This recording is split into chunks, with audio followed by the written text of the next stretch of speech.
a game from 1991. How could it possibly be relevant, right? Should you play it? Does it hold up? Let's go.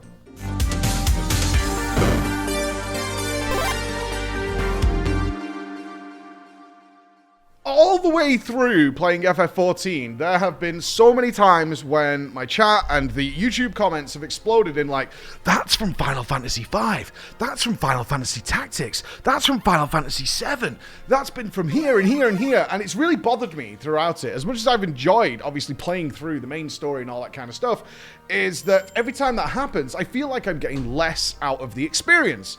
Because there's everybody else who's going, oh my god, it's that guy, it's that villain, it's that hero, it's that armor set from that game. And obviously, there's like 15 Final Fantasies in the main series. There's X2, 2, and all these kind of variants. There's offshoots. We just had the recent one with Chaos just released, and it's like, I feel like I'm missing out. As some of you probably feel the same way, right? You feel like you're just missing out on this cool experience. But having now completed Endwalker, we now have a really interesting time in FF14 in that the new adventure is beginning.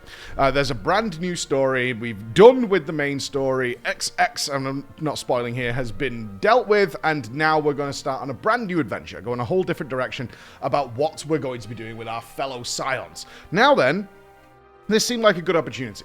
Obviously, I played through the 6.1 MSQ, and it introduces, and they talk to, and I'm like, okay, okay. And immediately, the spam was, you should really play Final Fantasy IV. These characters are directly coming from Final Fantasy IV, like, in a big, big way. And I was like, okay, all right. I'm not missing out again. I'm not. I want that experience of bumping into these characters, knowing who they are, and what we're going to do. The problem is, of course, Final Fantasy IV is from 1991. It's 30 years old, and that can be a big, big problem for a lot of people, especially when you instantly look at it. Even in a world where Minecraft exists and people play the shit out of that game, people still look at these old RPGs, these JRPGs, and go, ugh, that's old. That's old. It is old. It is old. But here's what I found. Last year I played Chrono Trigger. Chrono Trigger is probably my number 3 RPG of all time. I'm not joking. I'm not joking. That game is old as shit, but playing through it, goddamn does it hold up today. It's amazing. And the cool thing about these old pixel art games, they absolutely play in today's world. Visually, they play in today's world. The big issue is, many people don't know what the fuck they're looking at. Unless you've played them as a child, which not a lot of people have, because you depended on whether you were like a SNES person, were you a Nintendo kid, or were you a Sega kid, or whatever it might be, is you look at these games and you go, it just looks slow, it looks clunky. And I actually had this conversation with Chris the other day. He was like, it looks like I love watching you play it, but goddamn, I don't think I could play it. And I don't think you realize how fun this game is to play until you give it a try. And that's one of those things that I'm trying to encourage people to do here today, is they just remastered a lot of these games. And I mean a lot of them. Like Final Fantasy 1 through 8 or 7, I think, has all had some sort of update. And 1 through 6 got a massive update recently in the form of the Pixel Remaster. You can buy them as a huge bundle on Steam. They're not that expensive. They're expensive for old games, but they run clean. They play nicely on your PC. They're really kind of nice. I've played through 4, and I'm currently doing 6 now, and they're fantastic. I wanted to explain a little bit about what it is you're looking at, because it makes more sense, and why I think it's well worth playing right now. Firstly, it directly ties into what FF14 is doing right now. The story that's going to come out over the next little while in the MSQ is using direct characters from FF4. They're not just side characters. They will be used in a slightly different way, but things that you saw in the 6.1 MSQ will make far more sense as to who these characters are, what they're about, and likely what their kind of motivation is going to be. Now, it's not going to be a direct tie, because there are things you do in FF4 which have already happened as main story points in Final Fantasy XIV. Now, that might be like, oh, so is it just loosely based on? Trust me, dudes, when you hear some of the, if you've not played FF4, obviously, once you realize certain things that are going on in the story, you're like, oh no, oh really? Oh shit. Like, you kind of know, you have the reverse effect that I was looking for, right? So in FF14, people are going, this is from Final Fantasy IV, it's so cool. In this one as well, because you've played through certain things in FF14, when they start happening in FF4, you're like, oh, shit. Oh, my God. I totally know this is going to happen. I can only briefly mention the story, obviously. What I will say is it's a little goofy, and it's not too long. So if this is like your first step into an old kind of game like this, it ain't too bad. It's about 20 hours long, which is very short for a JRPG, and it's well worth it. It's a very goofy story in terms of it's very over the top, Final Fantasy, obviously, but also kind of like intriguing. And one thing it does come with is characters you love and hate. Like, I very, very much enjoyed the story. I had a huge, huge fun time with it. But also remember, I enjoy Hildebrand. I enjoy the MSQ a lot. I like the silly mixed with the serious. This game has a lot of that. It's very serious in points, but it's also very silly in points. And once you find out these characters that you get to play around with are love-hate relationships with you personally, that's amazing. It's so fun because you have that relationship where it's like, oh my God, not this character. And oh, thank God this character's coming back into it. Oh, amazing. One thing that's really cool about this one is, I think they play this very well, is in Chrono Trigger and in Final Fantasy VI, you actually have an array of characters that you can choose from. So what you tend to do is gravitate towards your favorites, obviously. And you might use the other ones for their story, their individual storyline, but you do get to pick and choose and make your own party. In Final Fantasy IV, that doesn't happen. In Final Fantasy IV, your party is set by the game, although it will rotate characters in and out.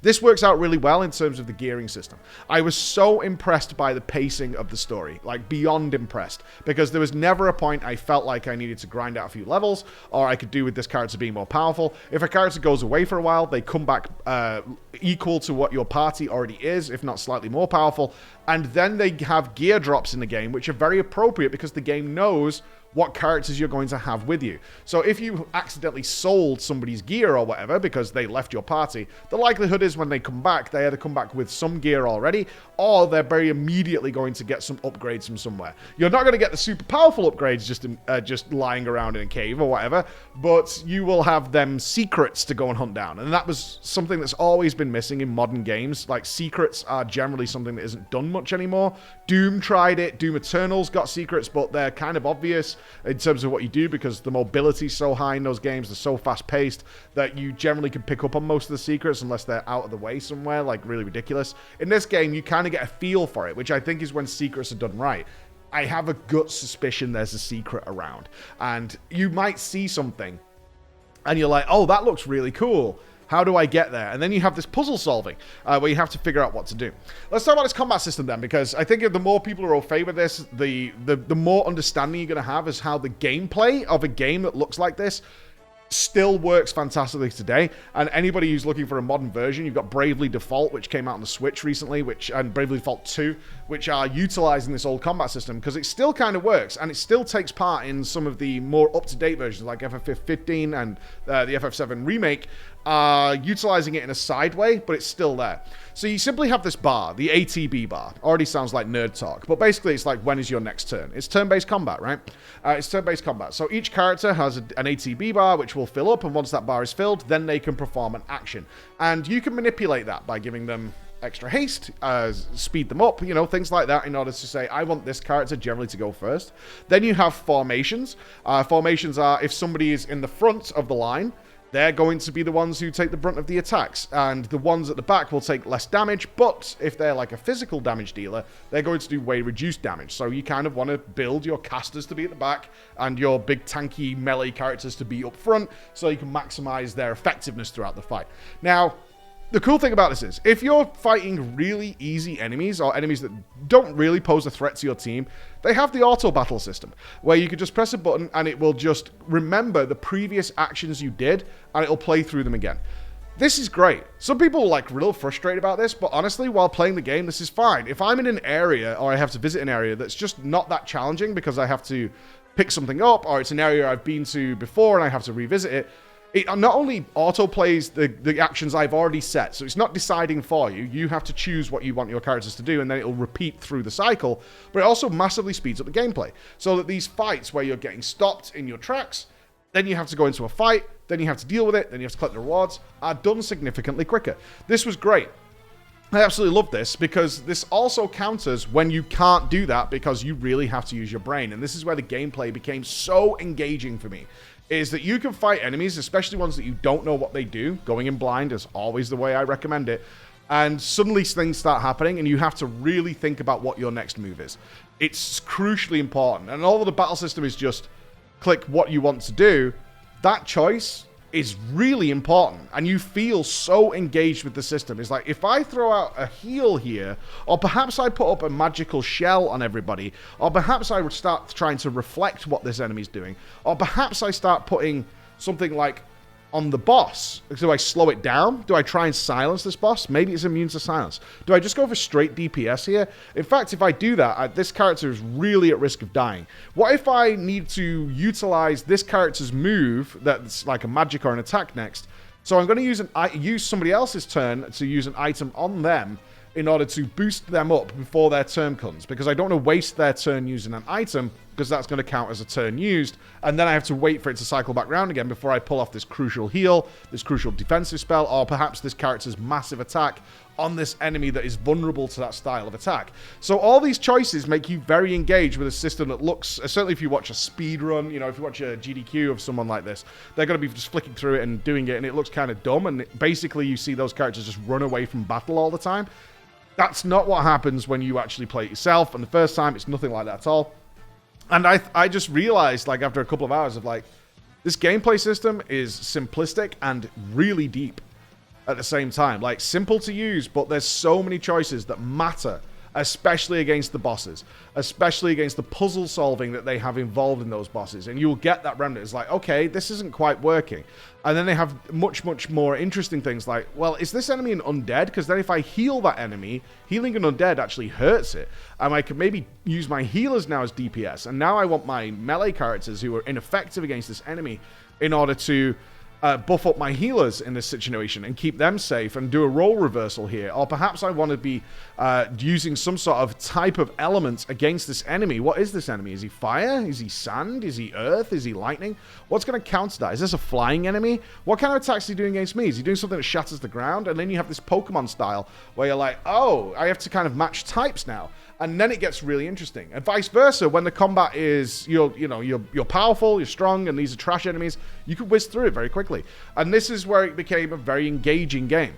Overall, this is so worth playing today, and I fully recommend that you guys check this out, especially if you're into Final Fantasy XIV's MSQ, or if you've forgotten, certainly, if you've forgotten what happened in Final Fantasy IV because you played it as a kid. I can tell you without a shadow of a doubt that this game holds up massively. And I'm currently playing through FF6, which is the same but more. It's got its differences. We have a lot more character customization here. We have a lot more moving characters in and out of the party. We are choosing favorites a little bit, which has its own benefits versus the set team model.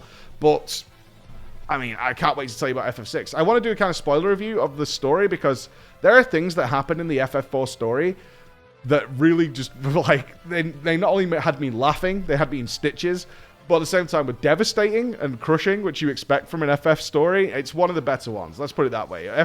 From what I'm told, I've only ever, and this is always the big question, I've only played FF14. The only game I've finished is 4. We're currently playing through 6, and we're like halfway through 7 as well. Other than that, I've never played an FF game. But I could tell to anybody else out there who's in the same situation as me is like, oh, okay. And people are telling you, it's like, oh yeah, that's from FF4 or whatever. The history that I could tell for people is they vary in quality. As with so many, there are so many games. Of course they do, right? Some are better than others. This is just the way it is. And I'm slowly trying to work through them and then give some sort of feedback. Or I want to do some proper videos on these because these games deserve it. And especially with the current remasters, they play so well today and their gameplay and art style massively holds up. Like what they did back in the day in the SNES era of conveying emotion through basic pixel art still works. Still works so well in current year. So go and check it out, especially if you're into FF14. Cheers, guys. Bye-bye.